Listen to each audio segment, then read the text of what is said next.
All right, I want to welcome everybody to tonight's business meeting that we're doing online tonight. Thank you so much for those of you that are joining us live and for those that will watch the recording. One of the things we want to focus on and is talking about, where do you put your focus when you're growing your business? This could be a tough subject or a tough thing to think about. Where do you want to focus? And so as I was going through some old presentations, some old recordings that we have saved, talking to other leaders, getting some feedback, and we were all finding the same thing. A lot of people are focusing on different people in their business, but which one is most effective? And so that's what we're going to talk about today is where you should focus. And I'm not saying you're going to ignore everybody. You're going to give support where it's needed, but where you should really kind of focus in, and the areas that we forget to focus in. So where's your focus? So we have a typical team here. And so are you going to focus on your builders, maybe your front line, or maybe you've got your sharer there? Or just your user? Those are the three main groups of people, as you know, as you grow your business here in doTERRA. So where do you focus? So I want to take a look at this as from the point of as if you were going to the gym, right?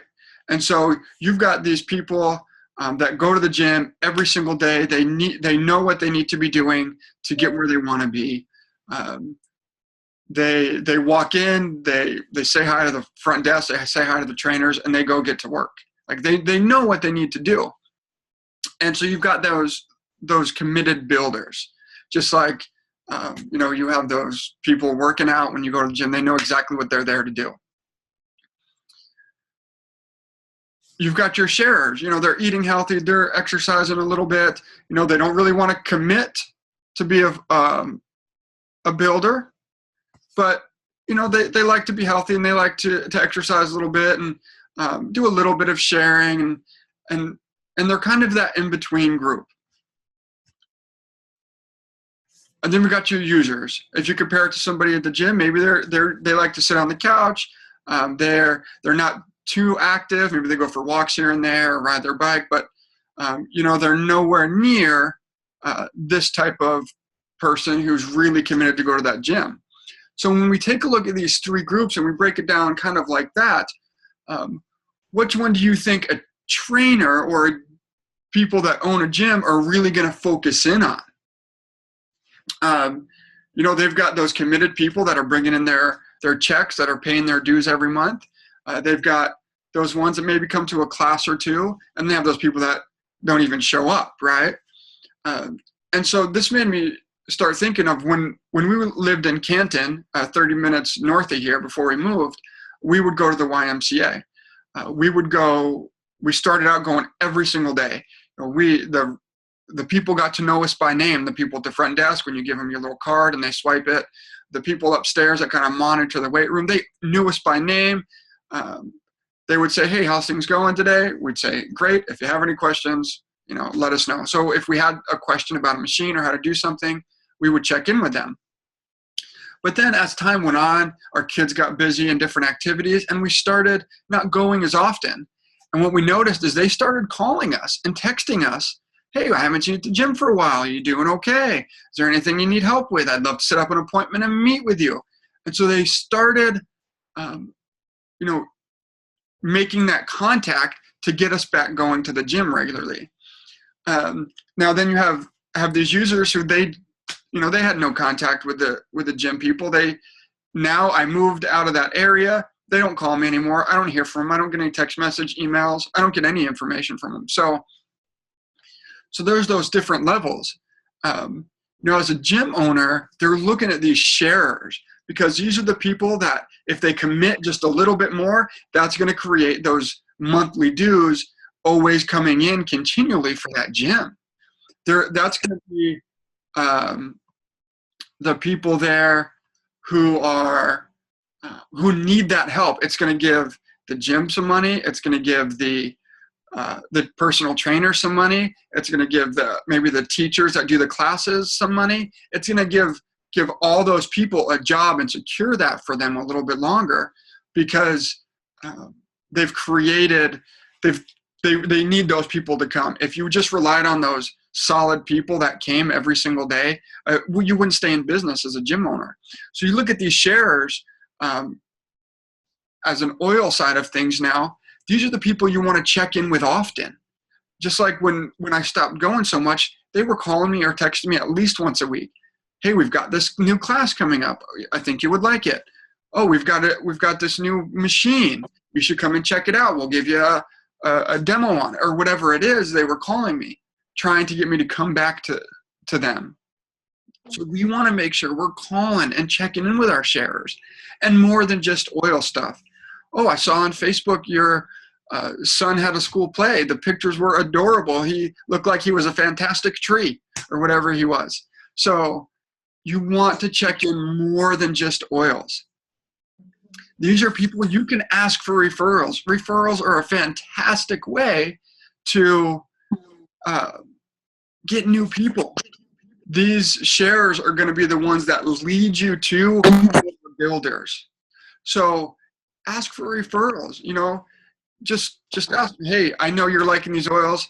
If you know anybody that these could benefit, I would love to be able to talk to them. So don't be afraid to ask for a referral. You can even do, hey, for every referral you give me, I'll give you 5 PV. And when you get 10 PV or 15 PV, 20 PV, you can trade that in for a free oil if you want. Use those referral system. Use that shit. They're going to lead you to more people. The sharers, they like host incentives. These are the people where you say, if you host for me, I'll give you an aroma touch. That's 30 minutes. Or you could do, I'll give you a sample oil of your choice. You could do, you could do lots and lots of different things. doTERRA has a 3-pack of sample vials. You could give them one of those. There's lots and lots of things you could offer as a host. And they don't have to be oil related. When we lived in Utah, there were people that would just to trade. Hey, if you can do this for me, I'll cook dinner for you and I'll bring it over to your house. That's just, I'd go cut somebody's grass and she would bring us dinner. Hey, that's a fair trade. So it doesn't have to be oil related if you don't have the products and the oil to be able to offer that. It can be anything. Sharers, you only have to get to 3,000 PV to be an elite, and there's no structure needed. An elite is the base foundation of our compensation plan. So let's take a look at that as what I'm talking about. So here's elite right here. To be elite, you need 3,000 overall volume. Okay, so if we go to silver, silver is kind of the first leadership recognition rank. To be silver, you need 3 elites. Well, that goes back. 3 elites, 3,000 overall volume, no structure. So to be silver, the basic is elite. If we go look at diamond, you need 4 silvers. To have 4 silvers, a silver requires 3 elites, goes back down to elite. So elite is the base of you building your business. If you can have, and you can work with these sharers just to reach 3,000 volume, that's going to give you a good solid foundation to grow your business. And as you go up through all these ranks, elite is the base of each one. Even if you look at blue diamond, you need 5 gold. 5 gold, you need 3 premier. You go to premier, you need 2 executives. Well, that's below elite. So if you've got elites, you should be able to make those executives. So elite is that base that every sharer can get to without having to be a serious builder, without having to be that bodybuilder in the gym. They can be that sharer in between. And they should be able to, with working with you and that constant contact and checking in and that friendship, they should be able to reach that elite level, which gets you where you need to be to help reach your goals.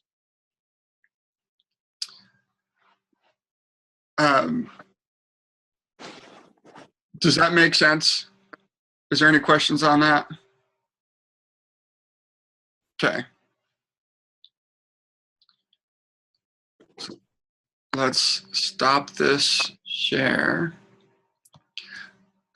So as you're out there and you're sharing with your people and your contacts, don't forget about those sharers. And a lot of times we do because we focus on the builders. How do I support my builder? How do I get my builder motivated? How do I get my builder going? Well, your builder, you give them the basics at the beginning, just like that bodybuilder. He was shown what to do in the beginning, how to lift properly, what weights to use. He was shown that in the beginning, just like you show your builders what to do in the beginning.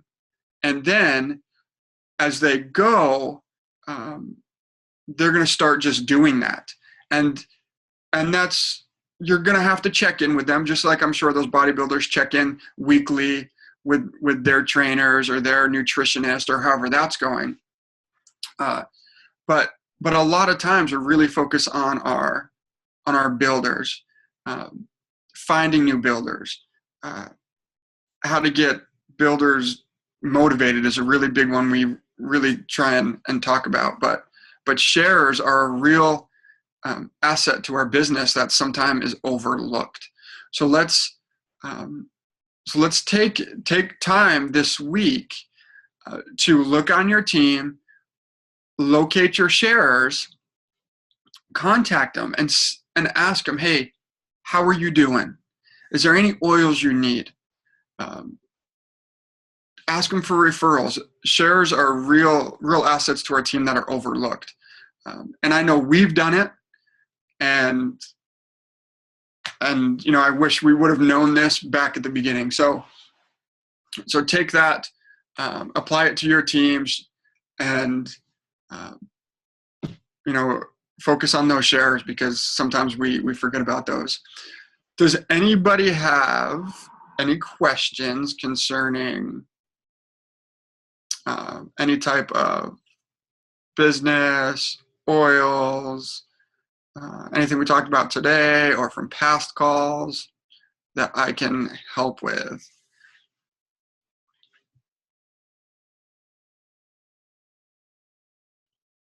No questions. All right. Guess everybody's doing fantastic. So would anybody like to share something that they accomplished this week in their business?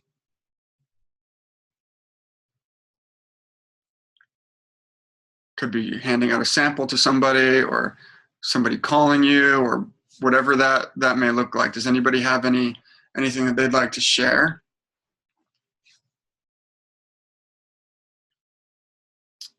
Hey, Joe. Hey, Glennis. Hey, I want to share that I set up my class. As a matter of fact, today's Tuesday. It was set up for Saturday. And this is one of those classes that we've been talking about with the yoga instructor.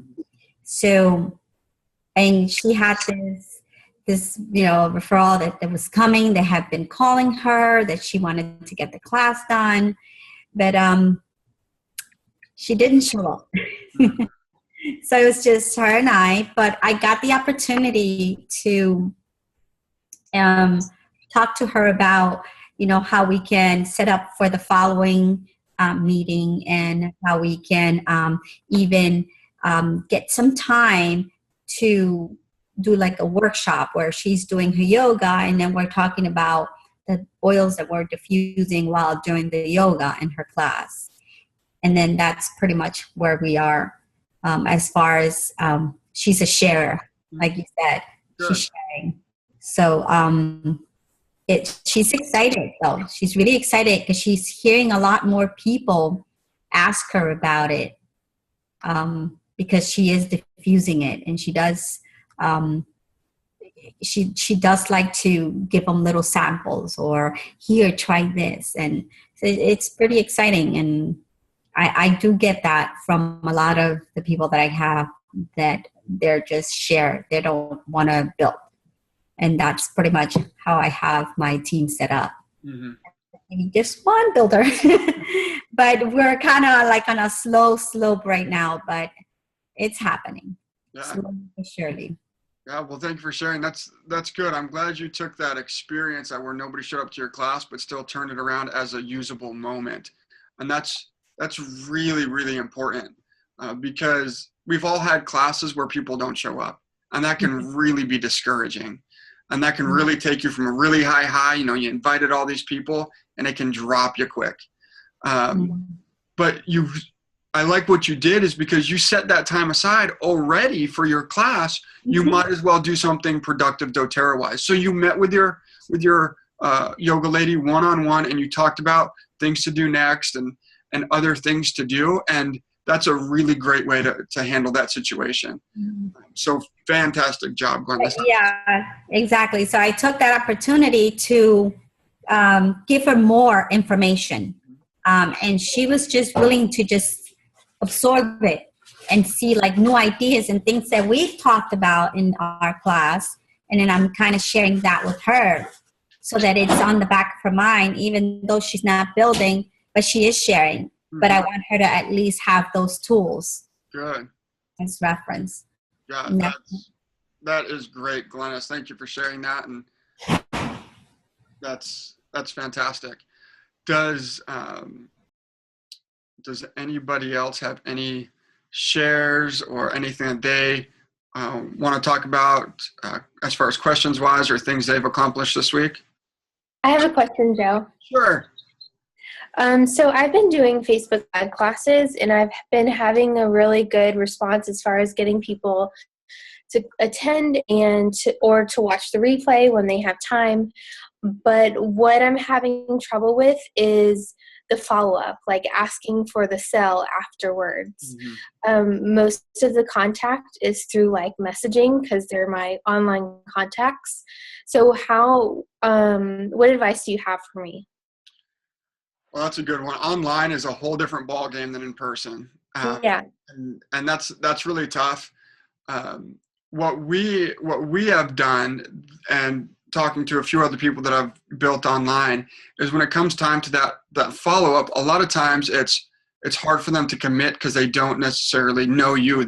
Unless a lot of times, let me ask this, I guess, are they cold contacts or are they friends that already know you, or a mixture of both? They're people who already know me or people who I talk to on my Facebook from time to time. Okay. All right. So that makes it a little bit easier as far as that, because they're familiar with you. They know you as a person, as compared to a cold contact is right. People will buy from you if they like you, know you, and trust you. And so you have to build all of that before they buy from you. But them already liking you and knowing you and trusting you, when it comes time for that sale, there's a couple of different ways. If you could just come out and say, hey, are you ready to take control of your own healthcare, or however you've worded that throughout the class or whatever the name of the class is, ask them a proactive question where are you ready to take your own healthcare and invest in your future, or something like that, to where if they say no, it almost is kind of like, well, I'm not going to take that initiative into myself. I'm worth that. I'm worth it to be healthy. I'm worth it to invest. And so you can kind of word it like that. And usually you'll get some yeses with that. Another thing you can do is start off a little bit smaller, because you just want to get that ice broken with just a few yeses.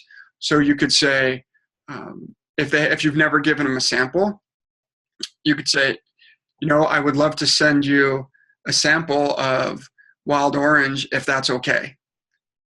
And then that's going to start that first yes process. When they get that wild orange, usually when you go to the post office, they'll tell you it's approximate, we'll get there in 2 days or 3 days. So if you make a mental note, you can message them and say, please let me know when the package arrives so I know you received it. That's another yes or okay. So then when that happens, when they say, oh, I got it in the mail, oh, great, have you had a chance to open it and smell it? Usually people are pretty excited to get a package in the mail. So that'll be another yes. Or if they say, oh, I haven't had time yet, that's when you could ask, oh, let me know when you do, because there's a few things I'd love to tell you about the wild orange, how to use it. And start with the small yeses, which will work up to, okay, I sent you the sample. We've worked through this. The yeses are going. We've built that trust. I've got a special happening with a essential oil kit right now.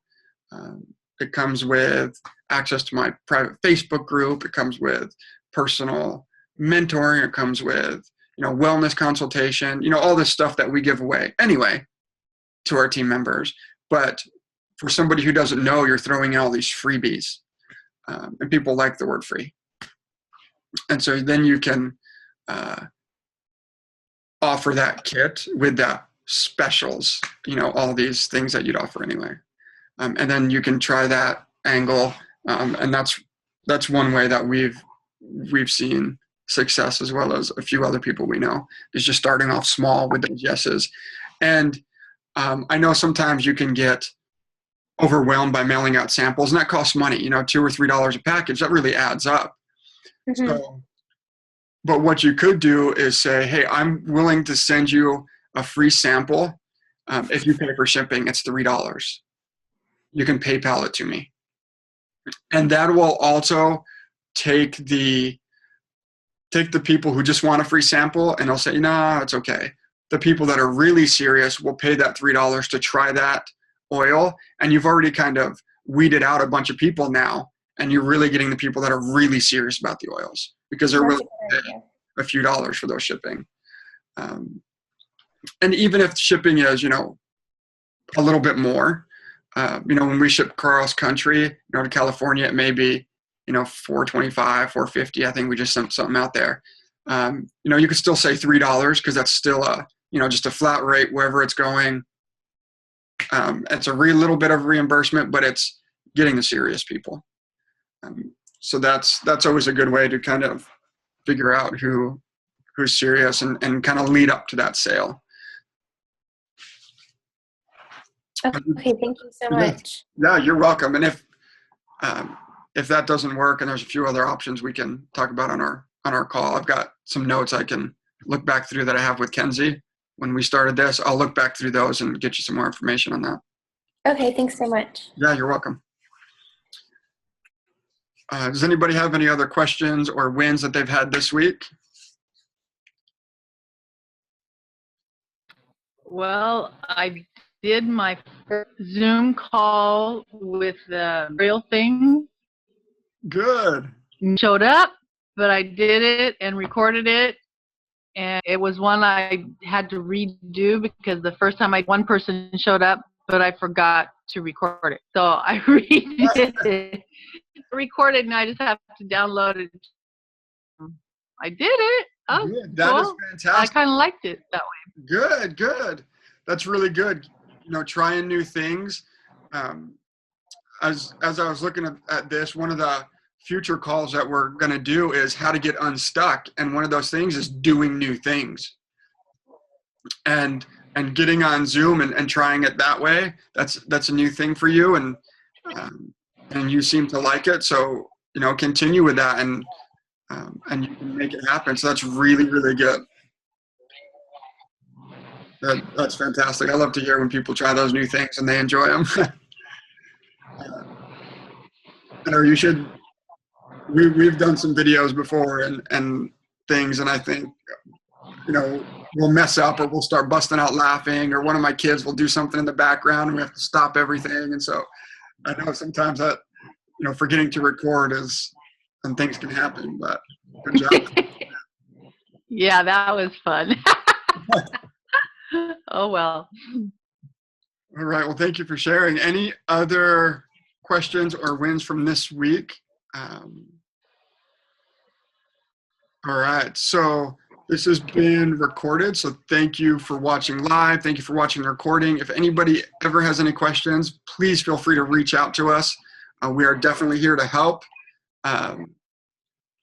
And you can reach us through email, Facebook, text, whatever works. We are here for success calls and coaching calls and mentor calls, whatever we can do to help all of you succeed in your business. Make sure you share these with your business builders. And this week, I want to challenge you again to focus in on your sharers. Pick some out on your team, call some up, and see what you can get going with your sharers. Thanks so much, and we will talk to everybody again real soon. Have a good night. Bye.